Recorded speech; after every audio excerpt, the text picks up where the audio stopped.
evento, agora com um novo painel. O painel de agora será Neurociência e Educação. Chamo ao palco a mediadora Ana Cláudia Medeiros. Ela é coordenadora pedagógica de educação básica da Firjan SESI.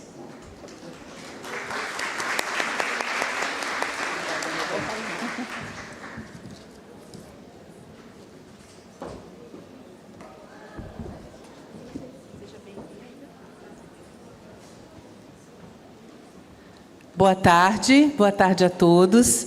Uma palestra incrível, professor Dr. Luciano Meira. Trouxe aí um leque de questões aí. Eu estava conversando com a professora doutora Leonor e a gente bebendo dessa fonte nesse novo painel, né? Queria dar as boas-vindas a todos. Uma boa tarde. E nós estamos agora iniciando o painel Neurociência para Educação baseada em competências, nesse segundo encontro de educadores do século XXI. Meu nome é Ana Cláudia, sou uma mulher alta, me considero parda, de cabelos compridos e castanhos, e estou vestindo um conjunto, uma blusa clara e uma calça verde, estou de salto alto. A neurociência estuda como o ser humano aprende, como ele processa informações, como consolida conhecimento, e ao entender esses mecanismos, educadores podem adaptar as suas práticas pedagógicas para atender melhor às necessidades dos alunos, respeitando suas diferentes fases de desenvolvimento cognitivo e emocional. Saber como o cérebro aprende, como ele aprende a estímulos sensoriais, a motivação, ao ambiente de aprendizado, permite a criação de estratégias que favorecem a atenção, a memória e o engajamento dos estudantes. Além disso, o conhecimento sobre neuroplasticidade, capacidade do cérebro de se organizar em resposta a novas experiências, reforça a importância de métodos que incentivem a prática, promovendo um aprendizado mais profundo e duradouro. Nesse momento, gostaríamos de convidar para compor nosso painel a professora doutora Leonor Guerra.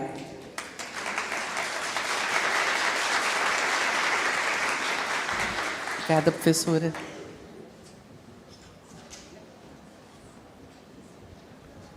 Queremos convidar também a psicóloga, que vem nos abrilhantar com esse painel, Adriana Foz.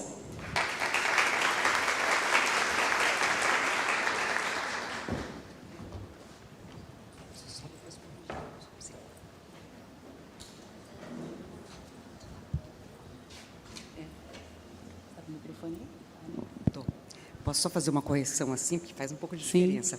Eu sou educadora de formação, fiz na USP, e eu sou especialista em neuropsicologia e psicopedagogia. Especialista em neuropsicologia e neuro...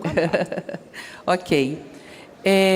Nós gostaríamos de ouvi-los, né? Ouvi-las na continuidade aqui da nossa discussão sobre essa questão da neurociência e a educação baseado nessas competências, principalmente as competências do século XXI, e nós temos aqui no nosso auditório e na nossa transmissão também professores que vão desde a educação infantil, atuando desde a educação infantil até o ensino médio, e o ensino médio com o técnico. Temos também pedagogos, temos também coordenadores, temos também professores e instrutores da educação profissional, e os demais convidados do distrito. Enfim, nós temos aqui um grupo significativo de educadores ávidos a ouvir essa contribuição que a escola e que esse movimento da discussão da neuroeducação pode nos trazer nesse momento.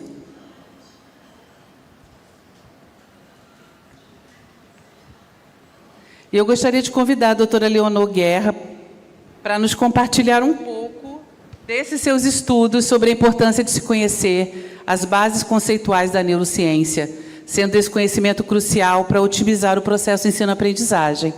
Por favor, professora. Perfeito, muito obrigada. Fiquei muito satisfeita pela oportunidade de estar aqui para compartilhar com vocês um pouco do que a gente entende sobre neurociência e sua relação com a aprendizagem. Eu vou precisar do pointer para a gente passar os slides. Eu sou neuroanatomista, então o neuroanatomista sempre precisa de algo de forma, né?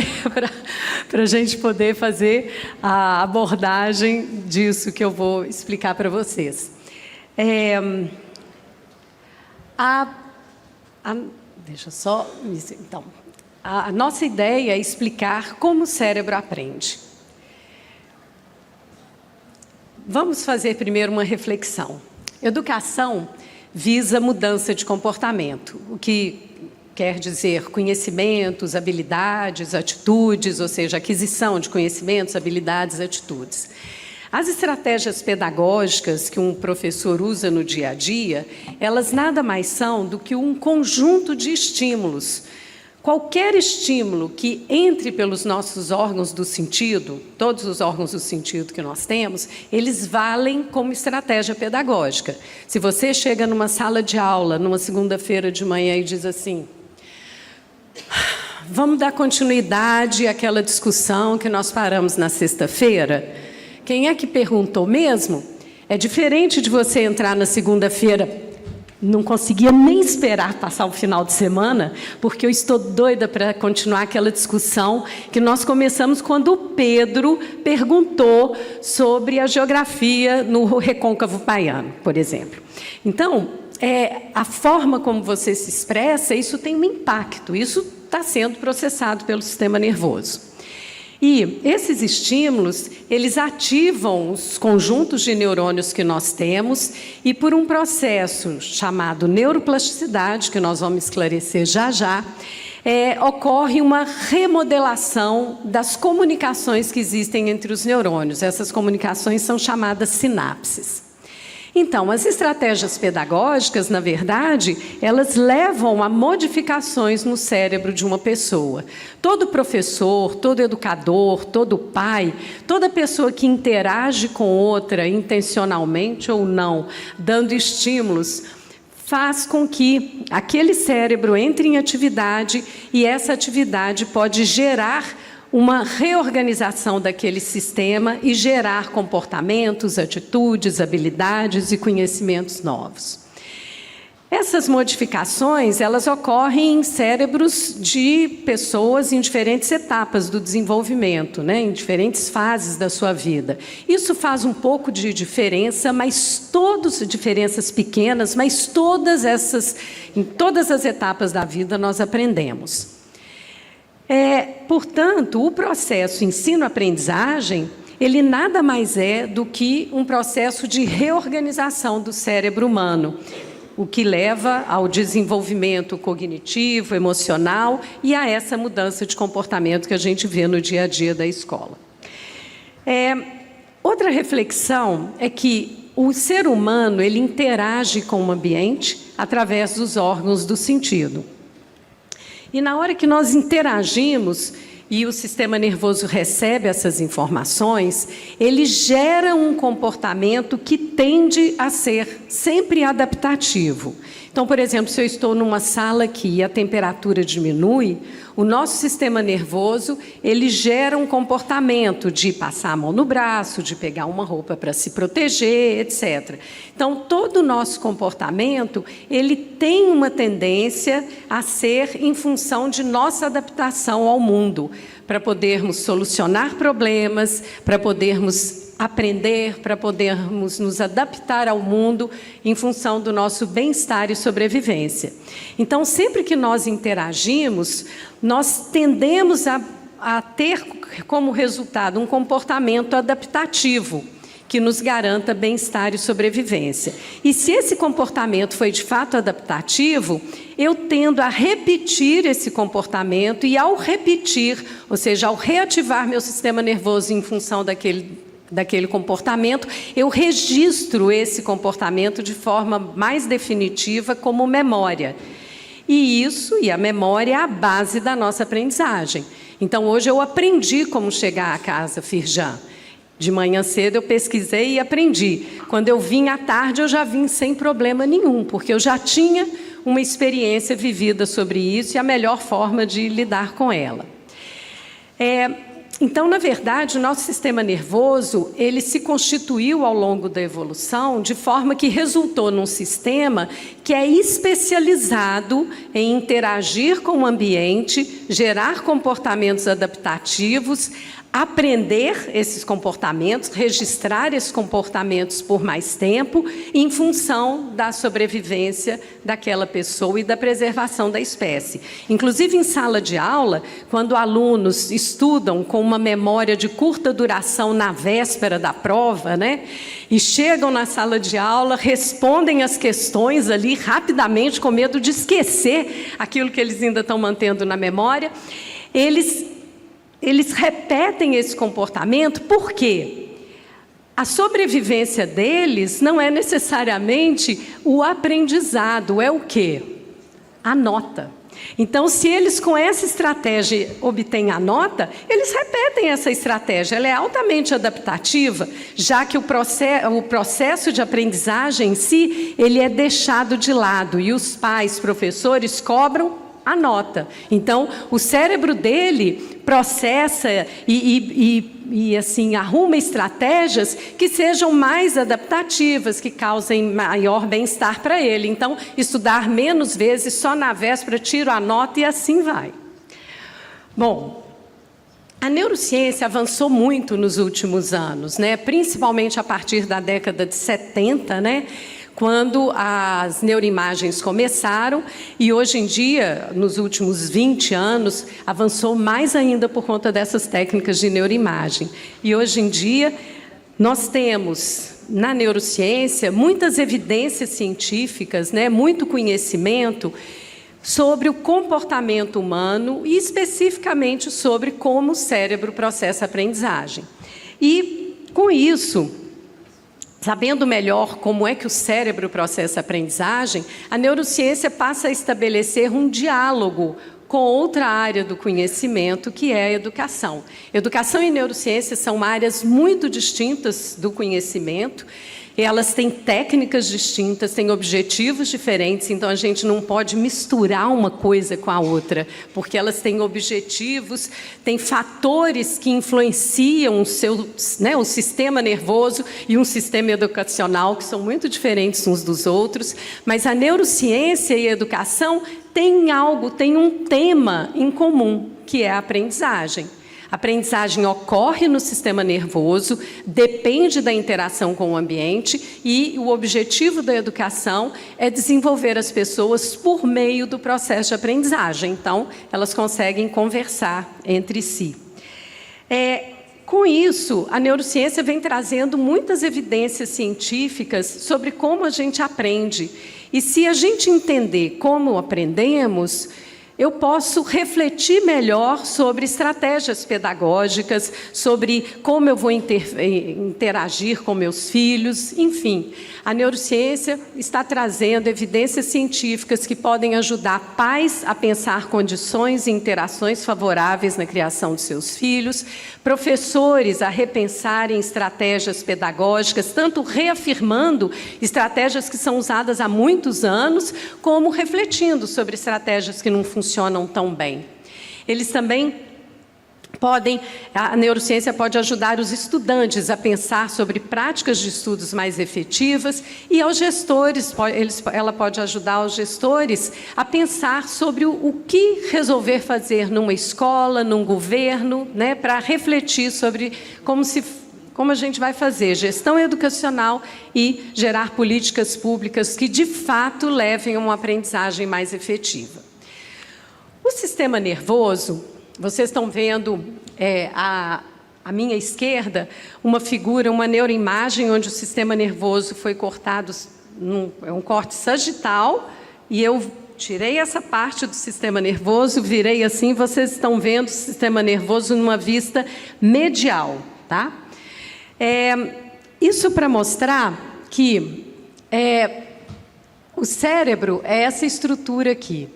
E aqui, assim, eu tenho o tronco encefálico. Eu não vou detalhar essas coisas, mas é para dizer que a gente fala muito de cérebro, cérebro, cérebro, mas o cérebro não funciona sem as outras estruturas do sistema nervoso. O tronco encefálico, por exemplo, ele é responsável pela nossa respiração, os batimentos cardíacos, ele é responsável pelo nosso ciclo de sono e vigília, e o sono e a vigília, o estar acordado, são fundamentais para a aprendizagem. Então, o cérebro não funciona sem o tronco encefálico. E isso é verdade em relação às outras estruturas do sistema nervoso. É o conjunto dessas estruturas que faz com que o cérebro processe a aprendizagem de forma mais efetiva. Vocês também estão vendo aí um cérebro, né, retirado de um cadáver, e se eu retirar uma fatiazinha fininha desse cérebro, vocês conseguem ver essa estrutura aqui, que é o neurônio, que é uma célula que tem um corpo com prolongamentos. Essa desse lado vocês têm um desenho, né, de células nervosas ou neurônios. No sistema nervoso não existem só neurônios, existe também um outro conjunto de células chamadas neuróglia. E a neuróglia também participa do funcionamento do sistema nervoso como um todo. Nós não vamos, né, falar sobre elas, mas elas são importantes. Vocês veem aqui um neurônio, isso é um desenho, com um axônio, e o local onde um axônio encontra outro neurônio é chamado de sinapse. Eu costumo dizer que neurônios são como células fofoqueiras. Elas se comunicam umas com as outras, né? E eu posso ter neurônios de audição, que só processam audição, neurônios de visão, que só processam visão, e eu posso ter neurônios, eu tenho neurônios que recebem as fofocas da audição e recebem as fofocas da visão. E, portanto, eles fazem fofocas mais elaboradas. Então, e a razão de ser do sistema nervoso é se comunicar, ou seja, é os neurônios se comunicarem o tempo inteiro. Neurônio que não se comunica, ele morre. Ali uma outra figura de um neurônio, o corpo de um neurônio com seus dendritos e o axônio. E aqui um detalhe do neurônio, o corpo do neurônio. Esse prolongamento é chamado dendrito, é um prolongamento menor, e aqui eu tenho uma expansão desse prolongamento do dendrito, que está fazendo então uma sinapse nessa posição.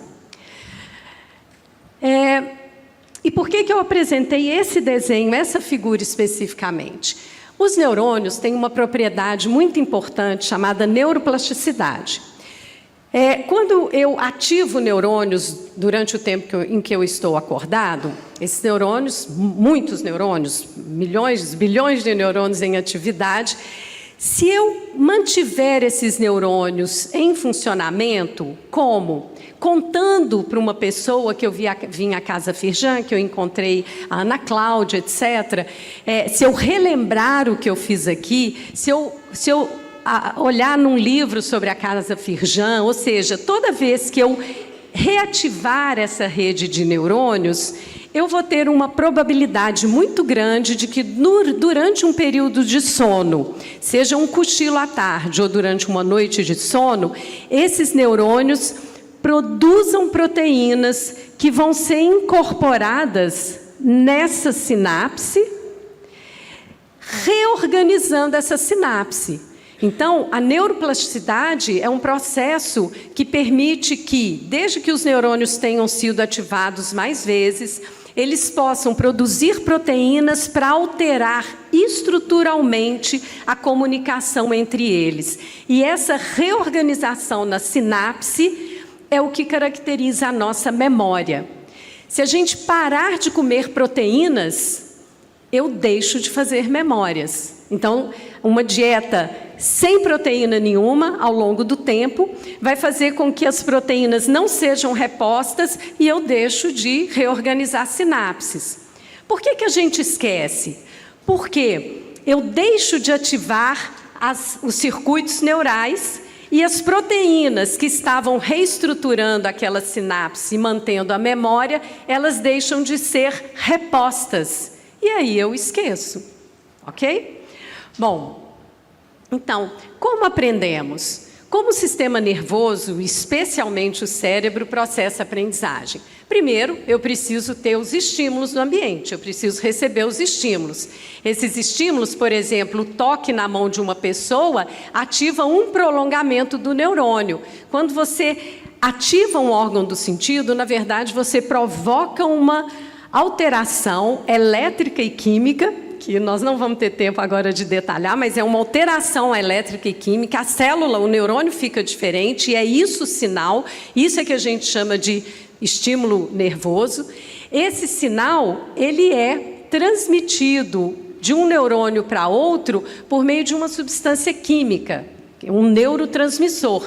Vocês sabem nomes de substâncias químicas: dopamina, serotonina, noradrenalina, glutamato. Então, os neurotransmissores, eles repassam aquela modificação. O neurônio se modificou elétrica e quimicamente, e aquilo leva à liberação de um neurotransmissor em cima de outro neurônio. Aí o próximo neurônio vai ficar ativado, modificado elétrica e quimicamente, e aí a mensagem vai sendo, o sinal vai sendo repassado de um para outro. É por isso que substâncias como o álcool e algumas substâncias, e muitas substâncias que atuam no sistema nervoso, mudam o nosso comportamento. No final de semana, quando a gente bebe muita cerveja, o álcool está fazendo uma alteração dessa neurotransmissão entre os neurônios, porque ele é uma substância química que age no sistema nervoso central. Oi? Bom, e com isso, tendo recebido os estímulos do ambiente, vocês observaram que aqui, ó, esse estímulo chegou num neurônio nessa posição, que é a região parietal. Quando esses estímulos chegam nessa região, eu tenho neurônios que processam, então, as sensações gerais, que são sensações de tato, pressão, temperatura, dor. Mas tem outros neurônios que vão processar a visão, outros neurônios vão processar a audição, o olfato, a gustação.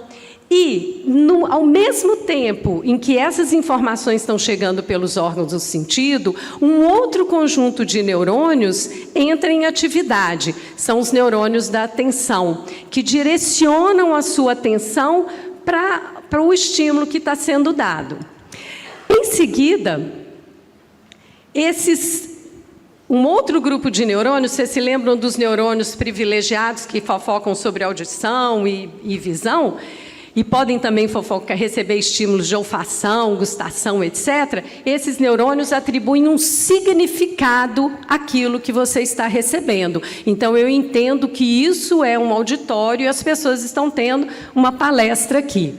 Em seguida, meio que quase simultaneamente, outros neurônios de outra área, dessa área que está legendada em verde, são áreas que processam emoção e motivação. Quando os neurônios entram em atividade nessa área que processa emoção, o sujeito atribui um valor afetivo à experiência que ele está tendo.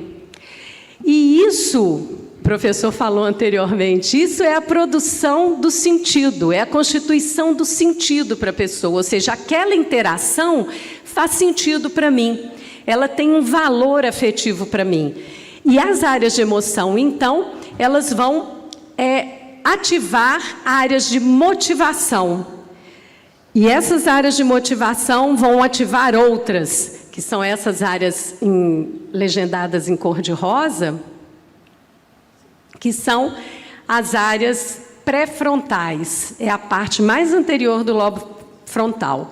Então, eu recebi os estímulos, atribuí um significado, atribuí um valor afetivo, fiquei motivado por aquela experiência, aquela interação, e ativo as áreas de função executiva, né, que são de responsabilidade da área pré-frontal. As funções executivas, elas têm várias características, mas 3 delas são muito importantes. Elas fazem com que aquela interação fique rodando no meu cérebro, aquela informação, aquele momento, aquela experiência que eu estou vivenciando. Então, os neurônios que processam a experiência, que são neurônios mais na parte posterior do cérebro, continuam em atividade por mais tempo, é como se fosse um malabarista, né, mantendo aquilo. Não é registro definitivo, mas a memória de trabalho mantém aquilo por algum tempo. E, juntamente com outras áreas da região pré-frontal, eu consigo focar exclusivamente naquilo que eu estou vivenciando, inibindo as outras distrações. Então, uma pessoa está saindo ali na porta, mas eu consigo ficar concentrada na palestra que eu estou apresentando. Então, eu inibo um comportamento, uma distração, em função do meu foco de atenção na experiência. E essa atenção concentrada vai me permitir processar melhor a interação. E eu tenho, em seguida, a ativação do que a gente chama das funções executivas mais características, que são a capacidade que a gente tem de planejar o que a gente vai fazer diante daquela interação. Então, as funções executivas vão me permitir me engajar numa tarefa, planejar, selecionar, inibir, flexibilizar, ações que resultam em comportamentos que, no caso da escola, vão favorecer o aprendizado. Então, se a pessoa gostou da aula de matemática, deu sentido para ela, ela começa a se dedicar ao estudo da matemática. E, com isso, ela vai estudar mais e mais, reativando os circuitos da matemática, que processaram lá os circuitos neurais que processaram a aula da matemática vão ser reativados, e o sujeito vai realizar aquilo que a gente comentou anteriormente, o processo de neuroplasticidade. Já vou terminar. O processo de neuroplasticidade. Então, reativando os circuitos neurais lá da matemática, que processaram a matemática, tendo uma alimentação adequada, porque a neuroplasticidade necessita de reações químicas para ela acontecer, então precisa de vitaminas, sais minerais, garantindo tempo de sono adequado e tempo, porque eu não consigo registrar essas memórias da noite para o dia. Não é à toa que criança pede para a gente ler a mesma história várias vezes. Então, eu consigo fazer neuroplasticidade, reorganizando minhas sinapses, melhorando a comunicação entre elas e fazendo, então, o registro de uma memória de longa duração. Todas essas funções juntas, né, que fazem a aprendizagem mais efetiva. A aprendizagem não é sinônimo de memória. A aprendizagem não ocorre só com a memória. A aprendizagem depende de todas essas funções mentais. E aí, existe um infográfico que nós publicamos num livro que é de domínio público, publicado pelo SESI, onde a gente tem os caminhos da aprendizagem. Depois vocês vão ter oportunidade de ver isso. Esse QR Code leva para o link do livro Neurociência e Educação como cérebro, Neurociência e Educação, olhando para o futuro da aprendizagem, que foi escrito por mim e pela pedagoga pesquisadora do SESI, Ana Luísa Neiva Amaral. O outro livro que eu tive um ato falho aqui, foi um livro que eu publiquei há muitos anos atrás, em 2011, pela Artmed, Neurociência e Educação, como o cérebro aprende. Bom, muito obrigada, e agora a gente vai dar continuidade. Não gostaríamos de ter parado, né? É um assunto muito instigante, e o tempo realmente é um tempo que não favorece a discussão. E eu queria agradecer, doutora Leonor, por nos apresentar esse panorama dos aspectos que abordam essas bases neurobiológicas como suporte para o processo de aprendizagem. E, na sequência, para potencializar essa discussão, a Adriana Foz nos falará sobre os desdobramentos da neurociência na prática docente em sala de aula, considerando aspectos didáticos que podem afligir o professor, por exemplo, ao elaborar seu planejamento, preparar suas aulas de forma a motivar os estudantes, exercer o autocontrole diante dos desafios diários de sala de aula e, dentre outros. Convido agora a Adriana Foz. Muito obrigada. Vou até ficar um pouco aqui. Obrigada. E eu não posso deixar... Bom, a gente tem que aprender, né? O nosso colega fazer a autodescrição, né? A gente aprende. Bom, eu sou uma pessoa de uma estatura média, sou clara, sou mais para loirada, tenho os olhos verdes, uso óculos. Estou vestindo uma calça branca com uma blusa preta, um chale vermelho. Sou branca, acho que é isso, né? E eu não posso também deixar de falar para vocês a felicidade do encontro, porque a gente está falando aqui de neurociência, de neurônios, sinapse, que é um encontro, certo? Sinapse é justamente o encontro entre os neurônios. E dizer para vocês que é a minha felicidade de estar novamente com Leonor, não é? Desse encontro, que olha que coisa, eu acho muito significativo isso. A Leonor é uma profissional, uma pesquisadora que sai da neurociência, né, que sai da neurologia e encontra a educação. E eu faço um pouco esse caminho ao contrário. Eu saí da educação, né, e sempre fui ao encontro da neurociência, né, que é o que eu trabalho já faz mais de 30 anos, o tempo passa, né? E hoje aqui, então, a minha ideia é também fazer um pouco também dessa ponte, desses conhecimentos que são importantíssimos, mas o quanto que esses conhecimentos podem e devem ser apropriados pelo professor. Até para não haver o que nós costumamos, ao que é chamado de neurofilia, ou até dos próprios neuromitos. Vocês já ouviram falar dessas terminologias? Eu acho que eu andei um pouco demais aqui para frente. Vamos aqui voltar.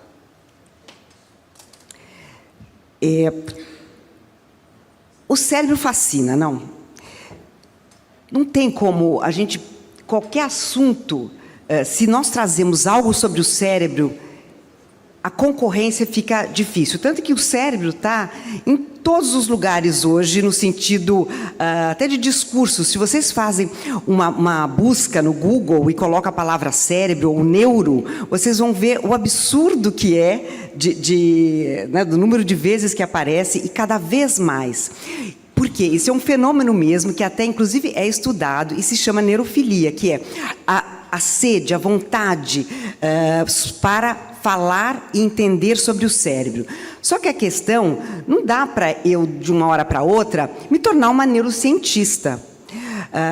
Então, muitas das coisas que são faladas sobre o cérebro, muitas vezes incorre de inverdades, ou de que a gente chama de neuromitos, que são baseados até em informações da neurociência. Por exemplo, dizer que, até a Leonor comentou, a maioria das pessoas acham que a principal, né, a célula do sistema nervoso é o neurônio, mas e a glia? Né? Então, se a gente parte desse pressuposto que é o neurônio, que o único, a estrela principal do cérebro, a gente já está incorrendo num erro, que esse erro vai passando, como se fosse um telefone sem fio. Começa uma informação e chega no final uma outra completamente diferente. E depois, a gente também tem que entender o que nós, como professores, como educadores, o que nós precisamos da neurociência e da neurociência educacional, que foi aquilo que eu vim buscar, né, que eu tenho tentado construir, desde quando a primeira... faz mais ou menos esses 30 anos, quando eu fui fazer um curso fora do Brasil, porque aqui não tinha informação acerca do que se chama neurociência educacional, né? Que era o que de fato, da neurociência, é útil para o professor.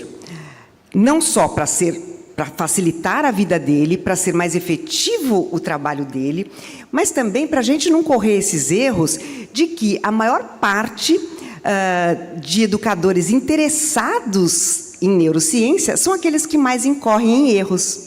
Até eu tenho se vocês depois se interessarem, eu tenho um artigo sobre isso, que um artigo que foi publicado na Brain Science, sobre como que o professor, o que o professor sabe sobre como o cérebro aprende, né? E aí que a gente viu o quanto que o professor, aquele que acha que sabe alguma coisa, é o que menos sabe e o que mais propaga informação errônea sobre o cérebro. Então, quis fazer esse preâmbulo para então a gente fazer essa diferença, né? O cérebro é fascinante, ele é interessante, mas o que é que eu preciso saber sobre ele para promover a minha prática, né, e que seja efetivo, porque senão a gente afeta negativamente esse processo. E aí eu fui buscar, que é também um tema que eu tenho estudado bastante,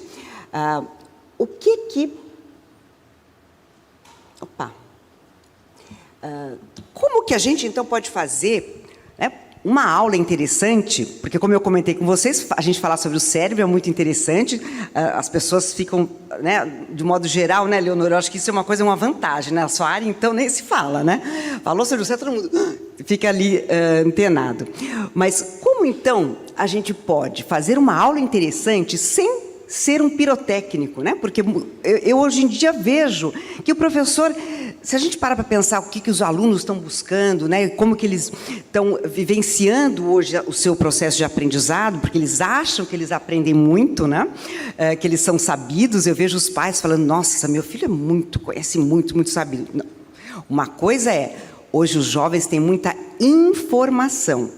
Conhecimento é outra coisa. Conhecimento é esse processo todo que a Leonor mostrou, várias caixinhas ali, tudo aquilo que está envolvido no aprendizado ou na aprendizagem. A aprendizagem não é assim, a aprendizagem não é num clique.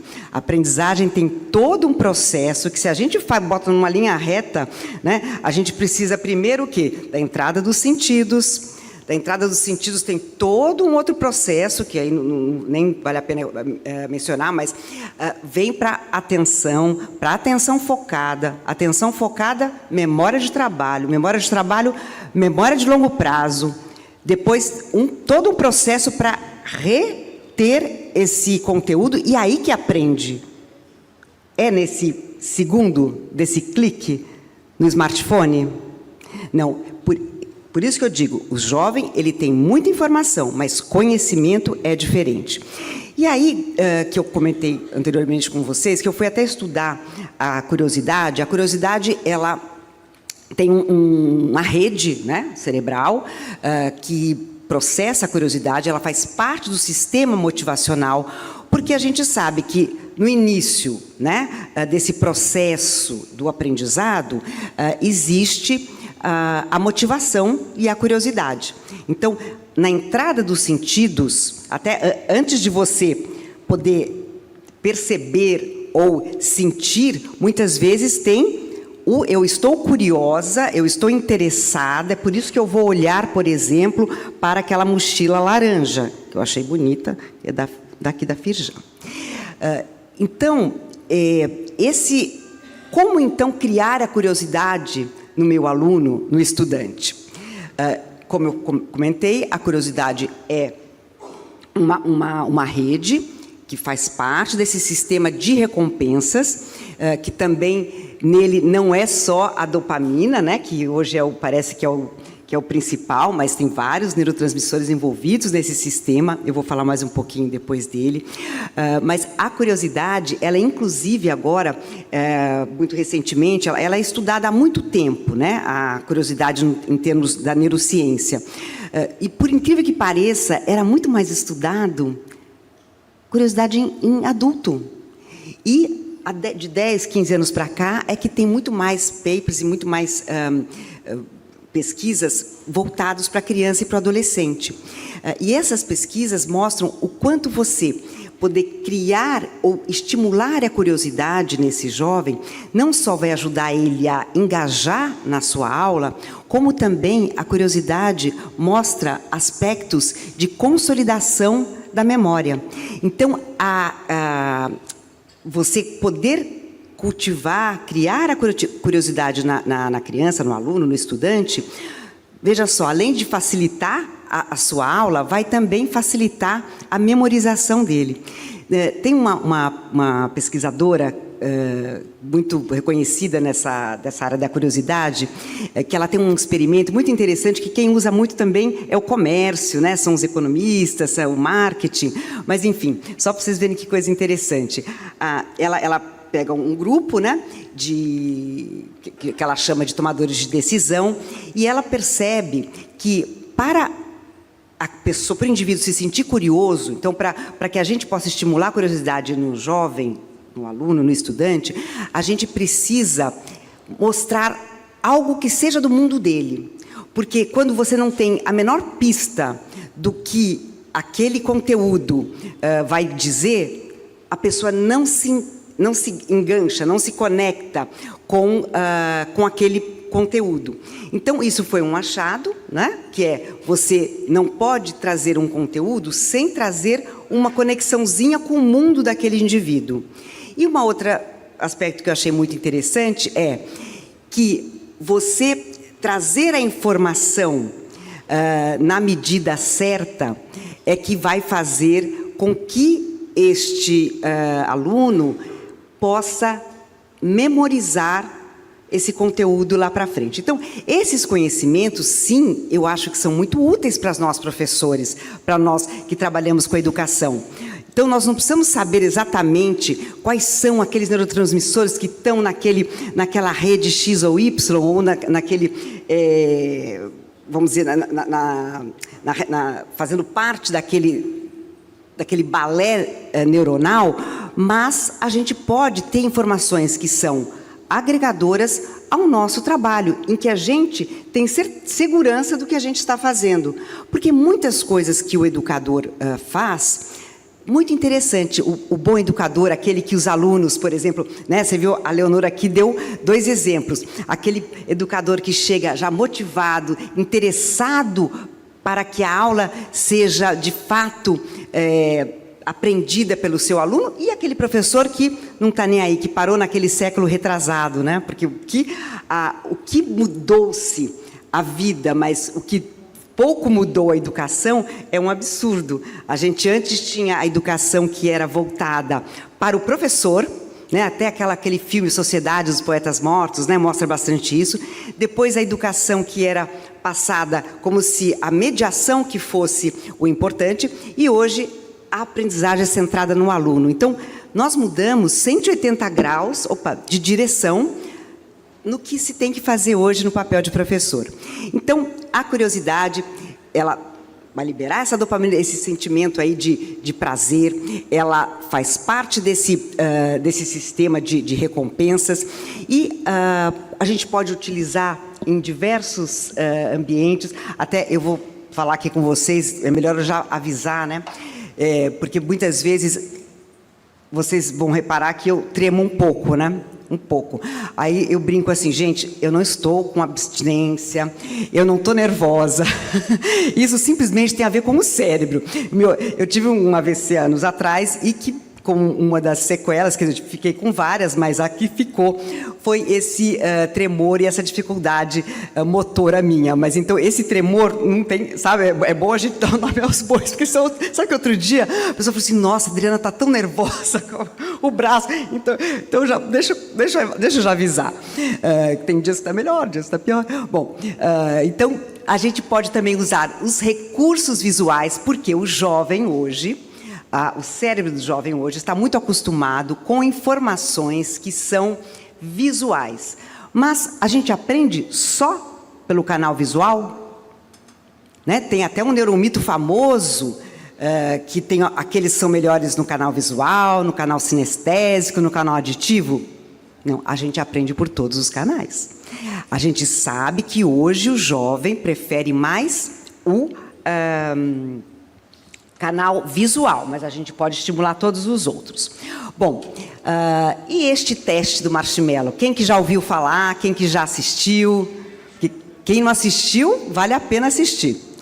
Bom, por que eu estou usando essa informação, né, do marshmallow? Porque acho que todos nós gostaríamos de dar uma aula que os alunos tivessem um autocontrole para estar prestando atenção em tudo que a gente fala, tudo que a gente tem para trazer de interessante, mas se a gente não precisasse usar o marshmallow. Eu perguntei quem assistiu, porque senão vai ficar sem sentido o que eu vou falar. Pode levantar a mão quem assistiu? Tá. Olha, mais ou menos a metade, né? Então, olha, gente, vale a pena, coloque no YouTube que está disponível para todo mundo.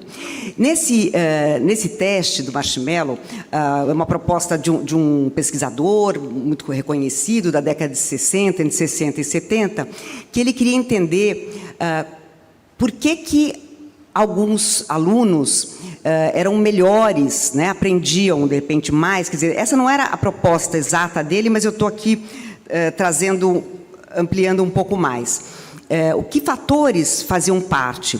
E foi percebido que o autocontrole e a poder adiar a recompensa eram fatores muito importantes para esses jovens aprenderem com mais competência. E por isso eles, que, né, o resultado da pesquisa era mostrar o que aqueles alunos tinham de diferente, e mostrou que eles tinham um autocontrole mais competente, assim como eles sabiam adiar mais as suas recompensas. Por isso, o desempenho deles era melhorado. E isso faz parte exatamente do que a gente chama das funções executivas, que tem um sistema executivo, né? A gente está tudo cérebro, cognição, ambiente, que faz essa relação.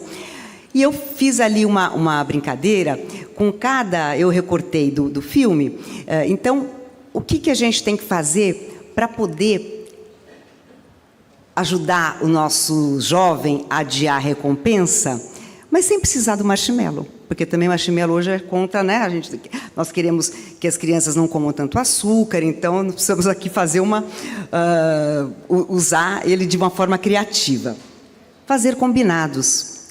Quando nós combinamos e falamos, explicitamos para a criança o que vai acontecer, a criança tem a chance de poder entender o que é adiar uma recompensa.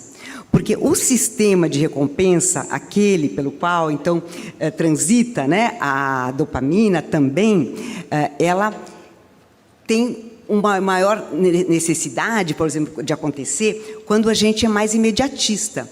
Por isso que o jovem hoje tem uma sede do imediato que é absurdo. Tem a ver com a nossa era? Tem.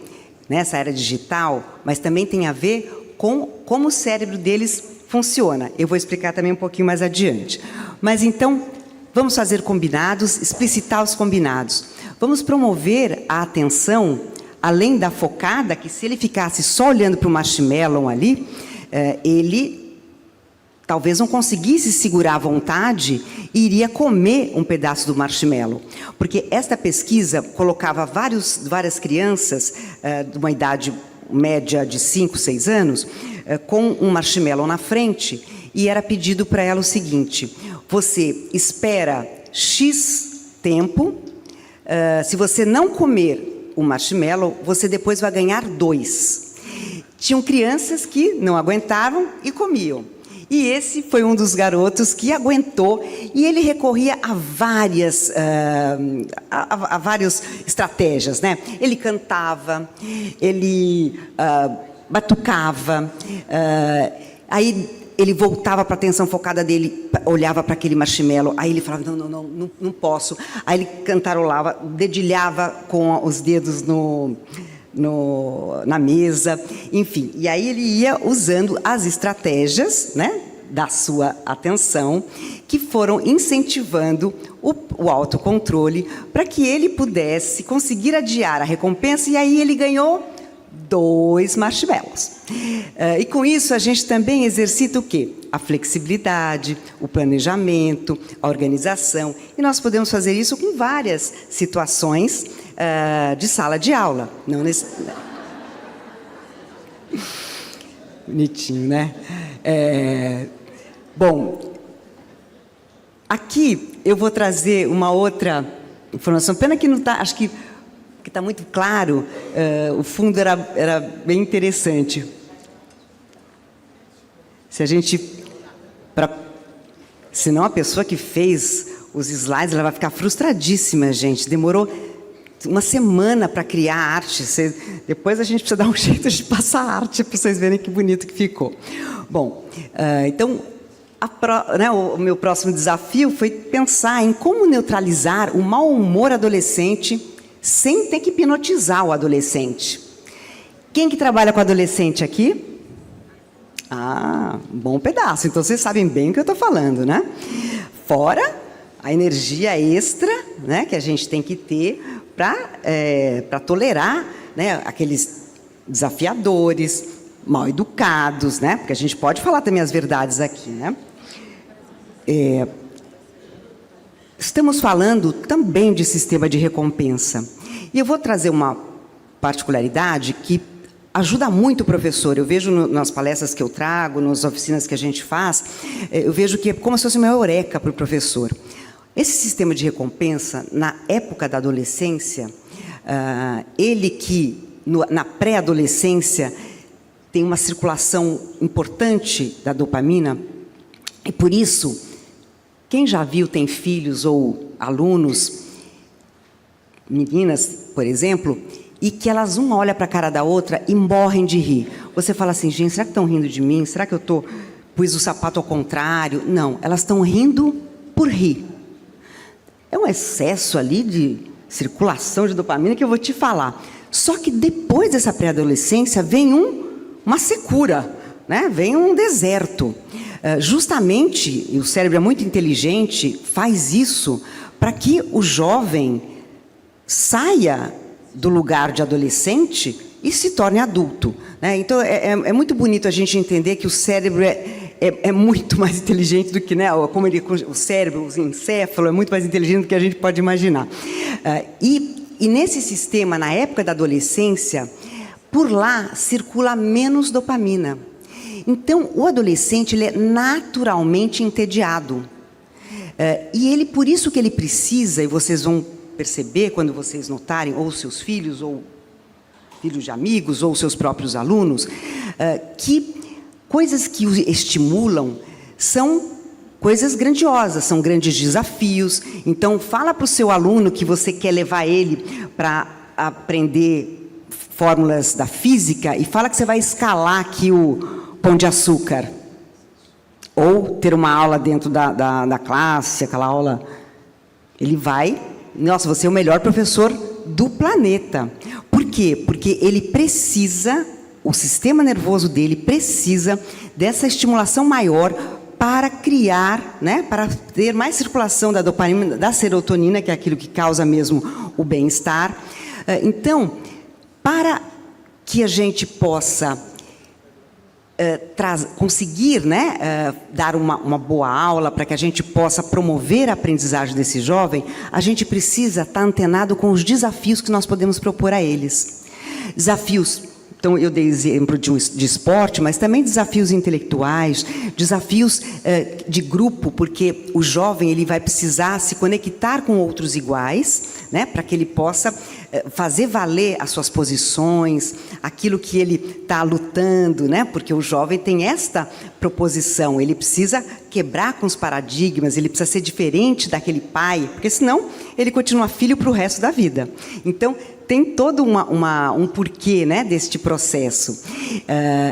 Outra dica que eu acho fundamental, que a leitura, não é a leitura pela leitura, mas é saber que a própria leitura é plasticidade. Nós não temos uma região no cérebro que processa a leitura, assim como a gente tem a região de Broca, que processa a fala. A de Wernicke, que processa o entendimento daquilo que se fala. Existe uma área, existe a área occipital, que é a área onde entra e processam as informações visuais. E assim por diante. Não existe uma área da leitura, porque a leitura é fruto da reciclagem neural e, por isso, é algo que veio uma demanda externa para que o cérebro se adaptasse, né, como Leonor colocou em diversos momentos, o poder adaptativo que o cérebro tem. Então, a leitura, a gente pode trazer essa leitura de diversas formas, inclusive usando aquilo que é muito mais presente na nossa vida do que a gente imagina, que é a inteligência artificial. Muitos dos professores, eu, às vezes, percebo o quanto que eles, às vezes, acham que a IA pode ser uma competidora. Não, a IA, assim como qualquer outro instrumento, qualquer outra tecnologia, ela pode ser muito colaboradora com o nosso papel, Adriana, com a nossa prática. Oi? 2 minutos? Tá bem, obrigada. E a própria natureza. A natureza mesmo, essa que vocês aqui têm uma abundância que acho que eu e a Leonor, né? Leonor em BH e eu em São Paulo, que inveja que a gente tem, né? De poder abrir a janela e encontrar um Cristo Redentor, né? A Pedra da Gávea, enfim.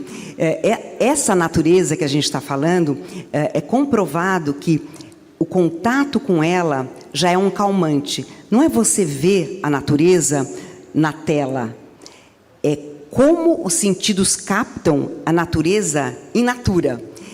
Já é um calmante. E hoje o jovem precisa destes descansos, porque assim como nós, muitas vezes ficamos... Eu, por exemplo, eu preciso assim realmente tirar férias mesmo, e férias até de marido, de tudo, porque hoje é tanta coisa que a gente tem que lidar. Mas tiro mesmo, acabei de tirar, por isso que eu estou assim mais energética. E por quê? Porque hoje o que temos de informação para lidar é algo... Meu Deus do céu, a gente tem que se... Né? Eu vejo muitas pessoas assim, perto da minha idade, eu tenho... Vou fazer 57 anos. As pessoas dizendo assim que... Adriana, você tem que fazer uma avaliação neuropsicológica, porque eu acho que eu estou com Alzheimer.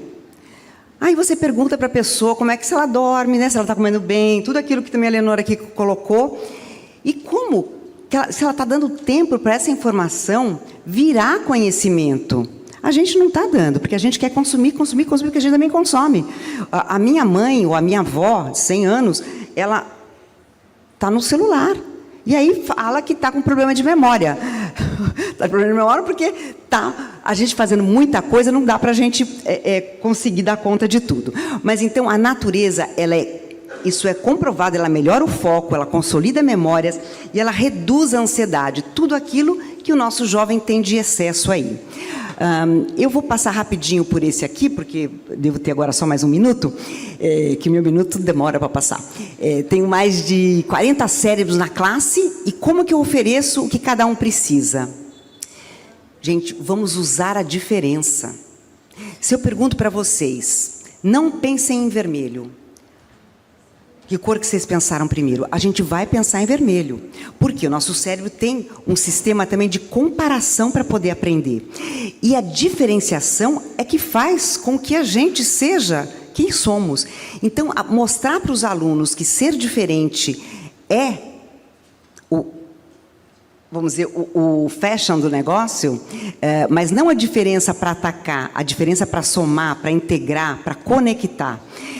Por isso, o peer education, que é uma técnica da metodologia ativa, é muito importante. Assim como o learning to learn, que é o aprender a aprender, né, que é tudo isso que nós estamos fazendo aqui hoje, faz parte do learn to learn. A gente está falando sobre como que podemos aprender por meio até da própria aprendizagem. E quando eu coloco a neuroplasticidade positiva, é porque a gente também esquece de um fato, porque hoje também está na boca aí do povo, como a gente brinca, que tudo faz neuroplasticidade, isso ajuda na neuroplasticidade. Eu faço fisioterapia e a minha fisioterapeuta, tudo é neuroplasticidade. Eu falei assim, eu falei assim, você sabe o que acontece na neuroplasticidade para isso que você deu exemplo? E ela falou, Adriana, não, mas é que plasticidade é sempre a gente, é para melhorar. Nem sempre. A neuroplasticidade, você pode ter um resultado de neuroplasticidade que seja negativo, que em vez de promover, que possa atrapalhar. Então, é bom a gente ficar atento e ser críticos também a esse aspecto, esse fenômeno. Então, eu trouxe aqui, não sei se será que vai rodar? Gente, tem um som, uma musiquinha, só para a gente relembrar que o computador, o smartphone, que parece ameaçar, né, muitas vezes, ou a tecnologia, ou a IA, ameaçar o lugar do professor, ou a tarefa, ou a função, ou a prática do professor, isso não é verdade por hora. Eu não vou dizer daqui a um tempo, mas hoje o professor, ele é ainda mais importante do que sempre já foi. Não só porque ele consegue trabalhar com todas as informações que a gente trouxe, de trazer mais curiosidade, de promover a organização, de criar desafios, de trabalhar com recompensas, mas com o que é real. O aluno, ele vai ter um acesso rápido, porque vai ser mais prazeroso, tudo que é rápido e prazeroso, né? Ele vai procurar com mais facilidade. Mas a música não vai acontecer. Bom, eu depois deixo aqui qual que é a música, que é uma graça, que vocês devem conhecer com certeza o cantor dessa música, que é o Happy. Lembram da música? I feel happy. Eu não vou cantar porque eu sou péssima. Não vou nem... Ah, consegui. Essa letra fala que a felicidade é aquilo que é de verdade, que é aquilo que é real. E o professor tem um lugar muito importante na mediação desse real e no desenvolvimento e no encorajamento das funções que fazem esse real ser promovido. Então, meu muito obrigada a vocês.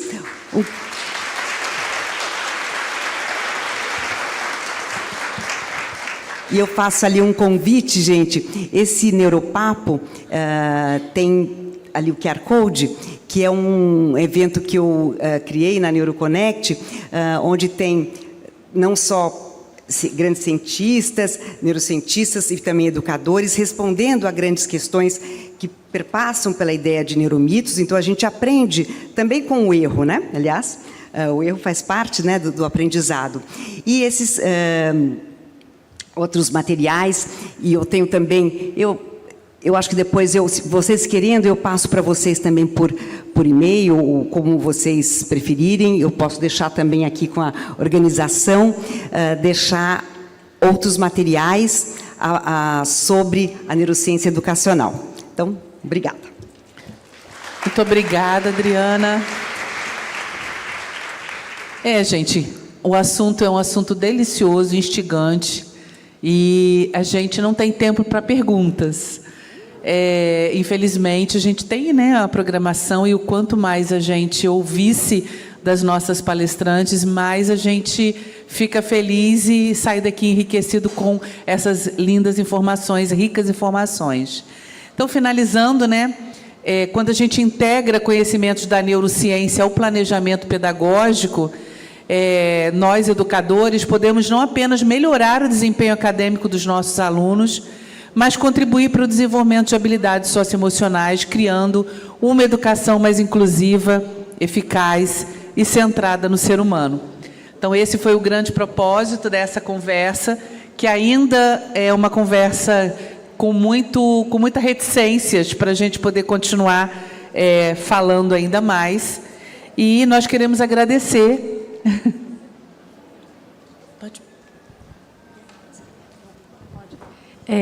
Eu podia só projetar uma coisa aqui, antes das pessoas saírem. Eu consigo passar, na minha apresentação, o final dela? Tá, joia? É porque eu gostaria de divulgar quatro sites que eu julgo que são muito importantes para os professores. Vou até me levantar, porque eu já tenho muitos anos fazendo neurociência e educação, e o que eu observo é que o país vem produzindo muita ciência para melhorar a educação no país, mas as pessoas não conhecem o que vem sendo produzido. Então, eu vou perguntar aqui, quem de vocês conhece a Rede Nacional de Ciência para a Educação? Pois nós estamos no Rio de Janeiro, onde a rede está sediada. Ela é coordenada pelo professor Roberto Lente. No final de novembro, entre 28 e 30 de novembro, agora, vai acontecer o encontro anual da Rede Nacional de Ciência para a Educação. Ela tem 10 anos de existência. Então, eu vou me permitir só divulgar isso, porque eu acho que muita coisa é produzida. A gente não precisa sempre estar se encontrando para fazer apresentações. O país tem produzido muita ciência para melhorar a educação. Então, só um minuto, é porque eu deixei esses slides assim, a coter, caso a gente tivesse perguntas, né, que a gente precisasse explicar. Só um minuto.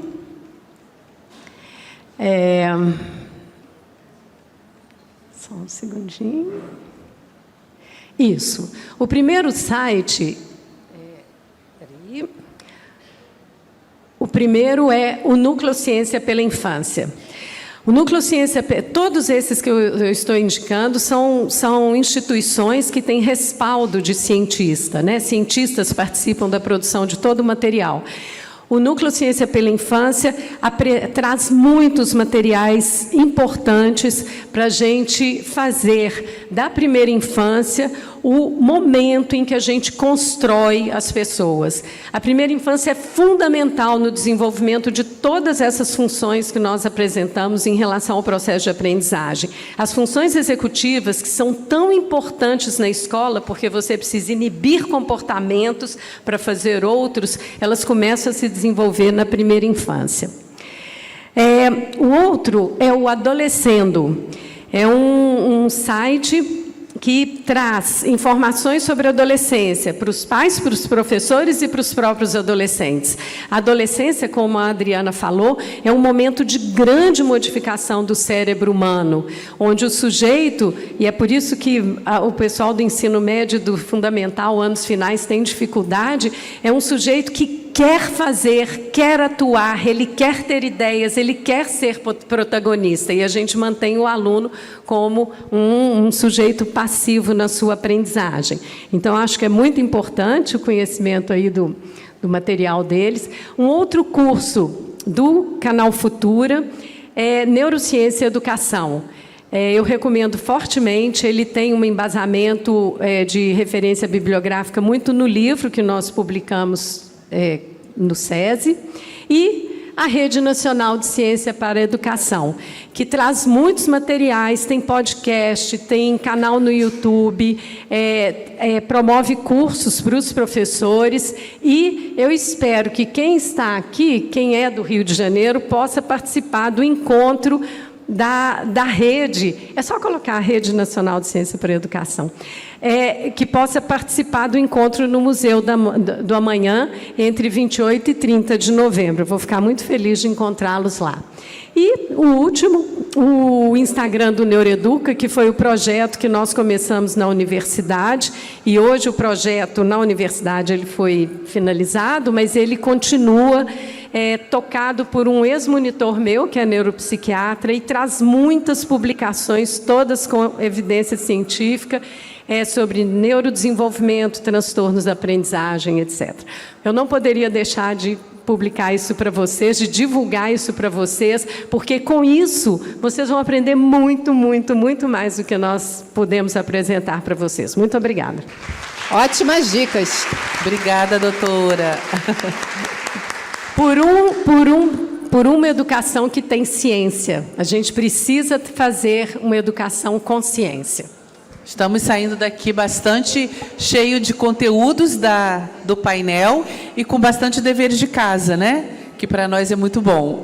Agradecemos imensamente, doutora Leonor, imensamente, Adriana, pela contribuição trazida aqui. E nós vamos ter agora um pequeno intervalo. É isso. Temos falar? coffee break na Praça Amarela e na Cinza também. A gente retorna às atividades nos auditórios Aquário e Arena às 4h30, gente. Na tela aí fora vocês vão poder ver os temas dos próximos painéis. Para quem vai fazer oficina, o intervalo vai ser mais curto. As oficinas começam às 4h, tá legal? Prestar atenção no horário. Até já.